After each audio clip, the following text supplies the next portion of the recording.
जय मसीह। आज 1 मार्च 2022 तदनुसार 17 फागुन 2078 मङ्गलबार। आज हामी माथिल्लो कोठाबाट हेर्नेछौँ। आजको शीर्षक छ वास्तविक साहस।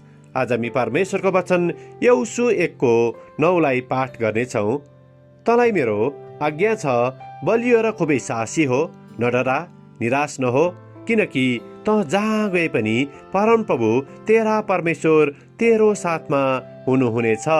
आमेन। यौसु 1:6 लेखक यहाँ जोड दिनुहुन्छ, बलियो र खुबै साहसी बन, किनकि मैले तिनीहरूका पिता पुर्खाहरूलाई दिन्छु भनी प्रतिज्ञा गरेको देश तिनीहरूको अधिकारमा गराउन तैले तिनीहरूलाई अगुवाई गर्नेछस्। आमेन। लेखक आफ्नो अनुभव र विचारलाई यहाँ यसरी प्रस्तुत गर्नुहुन्छ। बिहानी उपासनाको समयमा म आफ्नो सानो कोठामा बसेर बाइबल अध्ययन गर्दै थिएँ।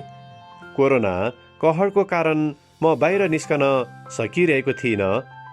1 महिनादेखि कडा एलर्जीको लक्षणको कारण म अलि चिन्तित र डरमा पनि थिएँ। त्यो एलर्जी नभई भाइरस हो कि जस्तो पनि मलाई लागिरहेको थियो। मेरो बाइबल अध्ययनको क्रममा परमेश्वरले बलियो र साहसिलो योद्धा यौसुलाई नडरा, बरु खुबै बलियो र साहसी हौ भनी 9 पदमा 3 पल्ट लेखिएको पाएँ। परमेश्वरले यौसुलाई 3 पल्ट भन्नुभएको खुब बलियो र साहसिलो हौ भन्ने वचन मेरो हृदयमा पनि जीवित हुन थाल्यो र जसको फलस्वरूप म पनि बलियो र साहसिलो हुन थालेँ। यी वचनले मलाई यो पनि स्मरण गरायो कि परमेश्वरले आफ्नो नजर ममा राख्नु भएको छ। यौसुको कथामा रहेको अर्को प्रभुको वचन, म तँलाई छोड्ने अनि तँलाई त्याग्ने छैन भन्ने वचन पनि मेरो दिमागमा आउन थाल्यो।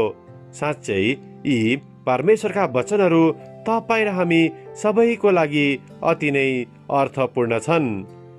निरन्तर समाचार र सामाजिक सञ्जालमा आउने खबरले हामीमा सजिलै डर र निराशा उत्पन्न गराउन सक्छ।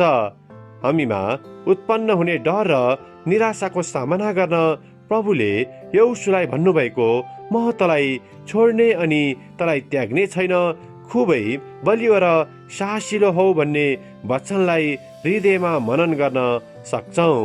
परमेश्वरका यी प्रतिज्ञामा विश्वास गर्नुको साथै म कहिले पनि एक्लो छैन भन्ने भान हामीले लिनुपर्छ।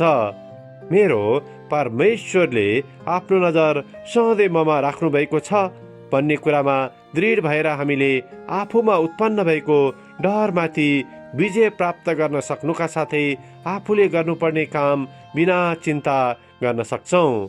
उहाँको वचनले हामीलाई यस्तो भन्छ कि शान्तिमा म पल्टिनेछु र निदाउनेछु, किनकि हे परमप्रभु तपाईँले मात्र मलाई सुरक्षित राख्नुहुन्छ। भजन 4:8। आजको विचार, यदि परमेश्वर मेरो पक्षमा हुनुहुन्छ भने म कोदेखि डराउने। प्रार्थना। प्यारो परमेश्वर पिता, विपदको घडीमा तपाईँले हामीलाई हेरिराख्नु भएको छ भन्ने कुरा बिर्सेकोमा हे पिता हामीलाई क्षमा दिनुहोस्। हाम्रो डरलाई हटाइदिनुहोस् र हाम्रो भरोसालाई बलियो बनाइदिनुहोस्। येशूको नाउँमा आमेन। आजको लेखक केन क्लार्क, इहायो, अमेरिका।